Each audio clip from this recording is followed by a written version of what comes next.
तर नमस्कार विद्यार्थी मित्रांनो आणि शिक्षक वर्ग.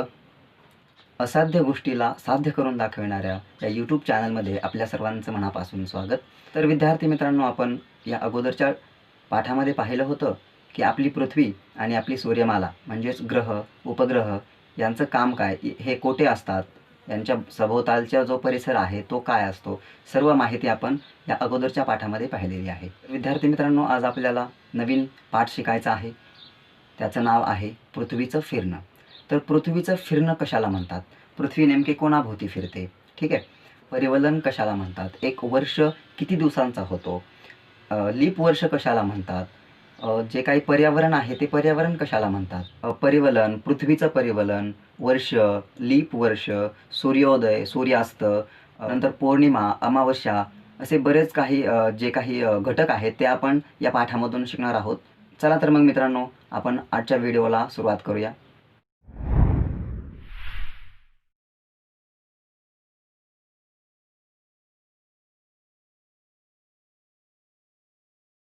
तर विद्यार्थी मित्रांनो, मी तुम्हाला या पाठातील काही महत्त्वाचे घटक सांगणार आहे. फक्त तेवढेच घटक तुम्ही व्यवस्थित पाहून वाचून त्याचा व्यवस्थित अभ्यास करा आणि तेच घटक लक्षात ठेवा, कारण हेच घटक तुम्हाला तुमच्या परीक्षेमध्ये येणार आहेत, ठीक आहे. तर सर्वात अगोदरचा घटक आहे परिवलन. त्याच्यानंतर पृथ्वीचे परिवलन, सूर्योदय आणि सूर्यास्त, वर्ष, पौर्णिमा आणि अमावस्या, चांद्रमास आणि तिथी, आणि सर्वात शेवटी आपण थोडक्यात पाहणार आहोत की आपण या पाठातून काय शिकलेलो आहोत, ठीक आहे. तर सर्वात महत्त्वाचा आणि पहिला जो काही घटक आहे तो आहे परिवलन. तर परिवलन कशाला म्हणायचं, वस्तूच्या स्वतःभोवती फिरण्यालाच आपण परिवलन म्हणतो. समजा आता उदाहरणामध्ये जर घ्यायचं झालं तर आपण भोवरा घेऊ शकतो. लहान मुलांचा खेळण्याचा जो काही वस्तू आहे ती भोवरा आपण घ्यायचा आहे आणि तो भोवरा फिरवायचा आहे, त्याला दोरी गुंडाळायची आहे आणि तो फिरवायचा आहे. भोवरा फिरल्यानंतर तुम्ही त्याच्याकडे नीट बारकाईने लक्ष द्या, निरीक्षण करा त्या भोवऱ्याचं की तो भोवरा स्वतःभोवती फिरतो. मग स्वतःभोवती फिरणारी कोणतीही वस्तू प्रत्यक्षात एका न दिसणाऱ्या रेषेभोवती फिरत असते. मग अशाच रेषेला आपण त्या वस्तूच्या परिवलनाचा अक्ष किंवा आस म्हणतो, ठीक आहे. जी काही वस्तू आहे ती स्वतःभोवती फिरण्याला परिवलन म्हणतो आणि ती वस्तू न दिसणाऱ्या रेषेभोवती फिरते, त्याच वस्तूच्या परिवलना आपण अक्ष किंवा आस असं म्हणतो, ठीक आहे. तर त्याच्या पुढचा जो घटक आहे तो आहे पृथ्वीचे परिवलन. मग पृथ्वीचं परिवलन आपण कशाला म्हणायचं, तर आपल्याला एक पृथ्वी गोल घ्यायचा आहे, ठीक आहे. तो फिरवून बघायचा आहे, तो कोणत्या रेषेभोवती फिरत असतो ते आपल्याला बघायचं आहे. आता एक ओळंबा घेऊन चित्रात दाखवल्याप्रमाणे पृथ्वी गोलाजवळ धरा. जर आपल्याकडे ओळंबा उपलब्ध नसेल तर आपण एक खोडरबर घ्यायची आहे. त्या खोडरबरीला कशाने तरी एका धारदार टोकाने आपल्याला बीळ पाडायचा आहे आणि त्याच्यामध्ये तो दोरा ओवून आपल्याला तो पृथ्वी गोलाच्या सर्वात वरच्या टोकावरती धरायचा आहे. मग ओळंबा आणि पृथ्वीचा अक्ष या दोन रेषा एकमेकांशी कोन करतात, म्हणजे जुळतात, हे तुमच्या लक्षात नक्कीच येईल, ठीक आहे. म्हणजेच काय झालं की पृथ्वीचा अक्ष हा कळलेला आहे असं आपल्या लक्षात येतं, ठीक आहे. समोरच्या चित्रामध्ये आपल्याला पाहायला मिळेल की पृथ्वीचा अक्ष NS या रेषेनं दाखवला गेला आहे. ही रेषा पृथ्वीच्या मधल्या बिंदूपासून जाते, ठीक आहे. हे तुम्ही पाहू शकता की ही रेषा आहे ती एकदम पृथ्वीच्या मधल्या बिंदूपासून जात आहे. तर त्याला आपण काही नावं देत आहोत, N व S. मग N व S या बिंदूंना पृथ्वीचा आपण काय म्हणतो, ध्रुव म्हणतो. पृथ्वीचा ध्रुव कशाला म्हणायचं की ती रेषा N आणि रेषा S या बिंदूंनाच आपण पृथ्वीचे ध्रुव असं म्हणतो. N हा पृथ्वीचा उत्तर ध्रुव आहे, ठीक आहे, आणि S हा पृथ्वीचा दक्षिण ध्रुव आहे. उत्तर आणि दक्षिण ध्रुवांच्या मधल्या भागावर पृथ्वीच्या पृष्ठभागावर एक वर्तुळ काढले गेले असता त्याचं काय होतं की पृथ्वीचे आपल्याला दोन समान भाग बघायला मिळतात. तर वरील पृथ्वी गोल पुन्हा एकदा नीट बघा, त्याचं बारकाईने निरीक्षण करा. विषुववृत्तामुळे जो काही विषुववृत्त आहे, आडवी रेष, त्याला आपण विषुववृत्त म्हणतो. तर त्या विषुववृत्तामुळे होणाऱ्या पृथ्वीच्या दोन समान भागांना, ठीक आहे, ती जी रेष आहे त्या रेषेमुळे पृथ्वीचे आपणाला दोन समान भाग पाहायला मिळतात. तर त्याच भागांना आपण उत्तर ध्रुव आणि दक्षिण ध्रुव, म्हणजेच खालचा जो भाग आहे तिला आपण दक्षिण ध्रुव म्हणतो आणि विषुववृत्ताच्या वरचा जो भाग आहे निम्मा भाग त्याला आपण उत्तर ध्रुव असं म्हणतो. ठीक आहे विद्यार्थी मित्रांनो, जर तुम्हाला अधिक याच्यामध्ये पाहायचं असेल तर आपण आणखी एक उदाहरण घेऊ शकतो. ते म्हणजे एक आपल्याला मेणबत्ती घ्यायची आहे. ती मेणबत्ती एका मोठ्या टेबलावर एकदम मधोमध ठेवायची आहे. मधोमध ठेवून त्याच्या भोवती जी मेणबत्ती ठेवलेली आहे, मेणबत्ती भोवती एक मोठं वर्तुळ काढायचं आहे आपल्याला. वर्तुळ काढल्याच्या नंतर वर्तुळाच्या एका बिंदूवरती आपल्याला पृथ्वीचा गोल ठेवायचा आहे. पृथ्वी गोल जो आहे त्याच ठेवायचा आहे. मग मेणबत्ती आपल्याला पेटवायची आहे. मेणबत्ती म्हणजे सूर्य आहे असंच आपल्याला गृहीत धरायचं आहे. पृथ्वी गोलाच्या कोणत्या भागावर उजेड पडतो आणि कोणत्या भागावर उजेड पडत नाही हे आपल्याला बघायचं आहे. ठीक आहे, तर पृथ्वी गोलाकडं उत्तर ध्रुवाकडून बघायचं आहे आपल्याला आणि घड्याळाच्या काट्याच्या विरुद्ध दिशेने तर फिरवायचं आहे. ठीक आहे, आपली पृथ्वी ही स्वतःभोवती याच दिशेनं म्हणजेच पश्चिम दिशेकडून पूर्व दिशेकडे फिरत असते. पृथ्वी गोलाचे विविध भाग एका पाठोपाठ एक उजेडामध्ये येत असतात आणि त्याच क्रमानं उजेडापासून दूरही जात असतात. मग ज्या भागावर उजेड पडतो त्या भागाला आपण दिवस म्हणजेच दिन असं म्हणतो. तर ज्या भागावरती उजेड पडत नाही त्या भागाला आपण रात्र असं म्हणत असतो. तुम्ही एकदा निरीक्षण व्यवस्थित करून पहा. पुढचा आणि अगदी महत्त्वाचा घटक आहे सूर्योदय आणि सूर्यास्त. मित्रांनो, तुमच्या मनामध्ये खूप काही प्रश्न असतील.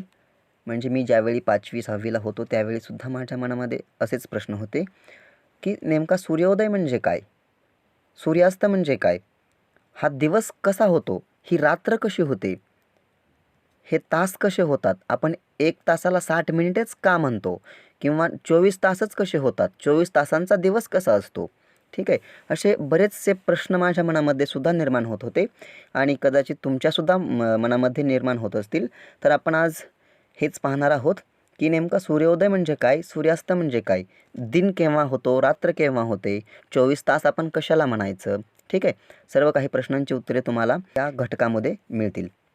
तर विद्यार्थी मित्रांनो, आपणाला एक लाल रंगाची टिकली घ्यायची आहे. ठीक आहे, जसा आपण वरचा प्रयोग केला मेणबत्तीचा त्याचप्रमाणे ती पृथ्वी गोलावर चिकटवायची आहे. ठीक आहे, वरील प्रयोगाप्रमाणेच आपल्याला काय करायचं आहे, एक पृथ्वी गोल घ्यायचा आहे, एक मेणबत्ती घ्यायची आहे आणि तो घेऊन आपल्याला प्रयोग करायचा आहे. पृथ्वी गोल घड्याळाच्या काट्याच्या विरुद्ध दिशेनेच ठेवायचा आहे. ठीक आहे, लाल टिकलीवरती पृथ्वी गोलाच्या कोणत्या स्थितीमध्ये सूर्योदय होतो आहे, कोणत्या स्थितीमध्ये मध्यान्ह होत आहे आणि कोणत्या स्थितीमध्ये आपल्याला सूर्यास्त होत आहे हे आपल्याला बारकाईने निरीक्षण करायचं आहे. ठीक आहे, आकृतीमध्ये दिले गेलेल्याप्रमाणे पृथ्वी गोलावरील दिन व रात्र आपल्याला दाखवला गेलेला आहे. ती आकृती तुम्ही एकदा व्यवस्थित पाहून घ्या. लाल टिकलीवर एकदा सूर्योदय झाल्याच्या नंतर पुन्हा सूर्योदय केव्हा होतो ते आपल्याला बघायचं आहे. ठीक आहे, जेव्हा पृथ्वीची स्वतःभोवती एक फेरी म्हणजेच एक परिवलन पूर्ण होत असतं तेव्हा लाल टिकलीवर पुन्हा सूर्योदय होतो. ठीक आहे, हे तुमच्या लक्षात नक्कीच येईल. तुम्ही पृथ्वी गोलावरील दिन व रात्र ही आकृती मी फ्लॅश केलेली आहे, त्या आकृती तुम्ही पहा, एक वेळेस नीट निरीक्षण करा. पृथ्वीच्या एका फेरी मारण्याच्या कालावधीला आपण काय म्हणतो, एक दिवस असं म्हणतो. ठीक आहे, पृथ्वीची जी काही फेरी मारण्याची जी काही गती आहे पृथ्वीच्या एका परिवलनाच्या या कालावधीलाच आपण काय म्हणतो की दिवस म्हणतो. मग आपण रात्र कशाला म्हणतो, तर एका दिवसाचे एक दिन आणि एक रात्र असं आपण भाग केलेला आहे. ठीक आहे, समजा एक पेरू घेतला. ठीक आहे, तो पेरू आपण चाकूने बरोबर निम्म्यामध्ये कापला, एकाचा दक्षिण ध्रुव आणि एकाचा उत्तर ध्रुव असे भाग केले. ठीक आहे, म्हणजेच पृथ्वीचे आपण 2 भाग केले. त्या एका भागाला आपण रात्र असं म्हणतो आणि दुसऱ्या भागाला आपण दिवस असं म्हणतो. ठीक आहे, तर कालमापनासाठी एका दिवसाच्या कालावधीला म्हणजे जो काही एक दिवस आहे त्या कालावधीला आपण 24 समान भाग केलेला आहेत, म्हणूनच आपण 24 तास असं म्हणतो. आणि प्रत्येक भागाला जे काही आपण भाग केलेला आहे 24, त्या प्रत्येक एका भागाला आपण 1 तास म्हणतो. ठीक आहे, आणि एका तासामध्ये 60 मिनिटं असतात. ठीक आहे, तर अशा प्रकारे पृथ्वी गोलावरील दिन आणि रात्र कशाला म्हणायचं हे आपण आताच पाहिलं. आपण आताच 24 तास कशाला म्हणायचं, ठीक आहे, दिन आणि रात्र कशाला म्हणायचं हे पाहिलेलं आहे. आणि आपण आता पाहणार आहोत की वर्ष कशाला म्हणायचं. तर विद्यार्थी मित्रांनो, आपण पृथ्वी गोल जो आहे तो टेबलावरील वर्तुळावरून पुढे सरकवायचा आहे. थोडंसं जे वर्तुळ आहे त्याच्यापेक्षा थोडंसं पुढं सरकवायचं आहे. असं करत असताना पृथ्वीचा गोल सतत फिरत ठेवा. ठीक आहे, म्हणजे जो गोल आहे तो सारखा फिरवायचा आहे आपल्याला. आणि अक्षाची दिशा जे काही ज्या दिशेला आपण तो वर्तुळ ठेवलेला आहे ती दिशा बदलणार नाही आहे याची तुम्ही काळजी घ्यायची आहे. तो बदलू नाही द्यायचा. ठीक आहे. वर्तुळावरून पुढे सरकत शेवटी पृथ्वी गोल पुन्हा जी काही सुरुवातीची जागा होती त्याच जागी पोहोचणार आहे. ठीक आहे. याचं तुम्ही निरीक्षण करा. याचप्रमाणे पृथ्वी ही स्वतःभोवती फिरत फिरत म्हणजे जी पृथ्वी आहे ती स्वतःभोवती तर फिरतेच, पण स्वतःभोवती फिरत फिरत ती सूर्याभोवती देखील फिरत असते. तिलाच आपण परिभ्रमण असं म्हणत असतो. पृथ्वीच्या सूर्याभोवतीच्या एका परिभ्रमणाला म्हणजेच पृथ्वीच्या सूर्याभोवतीच्या एका फेरीला मग आता तास पाहिले, वर्ष पाहिले, मग त्याच्यातूनच आहे लीप वर्ष. आपण लीप वर्ष कशाला म्हणायचं हे आपण आता पाहणार आहोत. तर विद्यार्थी मित्रांनो, हा प्रश्न तुम्हाला परीक्षेला विचारला जाऊ शकतो. महत्त्वाचा आहे की लीप वर्ष म्हणजे काय. ठीक आहे. आपल्या जे काही आपलं वर्ष असतं त्याच्यामध्ये आपण साधारणपणे 365 दिवस आणि 6 तास असंच मांडलं जातं. परंतु ग्रेगरियन पद्धतीच्या दिनदर्शिकेमध्ये म्हणजेच कॅलेंडरमध्ये वर्षाचं सर्वसाधारणपणं 365 दिवस धरतात. ठीक आहे. मग याचा अर्थ असा की प्रत्येक वर्षात 6 तास ते कमी धरलं जातात. म्हणजेच 4 वर्षामध्ये 24 तास किंवा एक पूर्ण दिवस त्यांना कमी धरला जातो. ठीक आहे. तर हा दिवस भरून काढण्याची ग्रेगरियन जे कॅलेंडर आहे, दिनदर्शिका आहे, प्रत्येक 4थ्या वर्षामध्ये फेब्रुवारी महिन्यात म्हणजेच एक अधिकचा दिवस त्यांना जोडला जातो. ठीक आहे. त्यावर्षी फेब्रुवारी महिना 28 दिवसांचा नसून 29 दिवसांचा असतो. लक्षात ठेवा. आणि ते वर्ष 365 दिवसांचं नसून ते 366 दिवसांचं असतं. याच वर्षाला आपण लीप वर्ष असं म्हणतो. तर विद्यार्थी मित्रांनो, पुढील घटक आहे पौर्णिमा आणि अमावस्या. ठीक आहे. तर पौर्णिमा कशाला म्हणायचं आणि अमावस्या कशाला म्हणायचं हे आपण आता शिकणार आहोत. चंद्र पृथ्वीभोवती फिरत असतो आणि पृथ्वी सूर्याभोवती फिरत असते, हे तर तुम्हाला माहीतच असेल. ठीक आहे. हा महत्त्वाचा घटक तुम्हाला लक्षात ठेवायचा आहे की चंद्र स्वयंप्रकाशित नाही, म्हणजेच चंद्राकडे स्वतःचा प्रकाश नाही आहे. तो सूर्याचा प्रकाश चंद्रावर पडल्यामुळं तो आपल्याला पृथ्वीवरून अगदी ठळक दिसत असतो. ठीक आहे. आणि विद्यार्थी मित्रांनो, पौर्णिमेच्या रात्री म्हणजे ज्या दिवशी पौर्णिमा आहे त्याच रात्री आपल्याला चंद्राचा पृथ्वीकडील पूर्ण भाग दिसतो. ठीक आहे. आणि अमावस्येच्या रात्री चंद्राचा कुठलाच भाग आपल्याला दिसत नाही. मग आपण आता शिकणार आहोत की चंद्राच्या कला नेमकं कशाला म्हणायचं. ठीक आहे.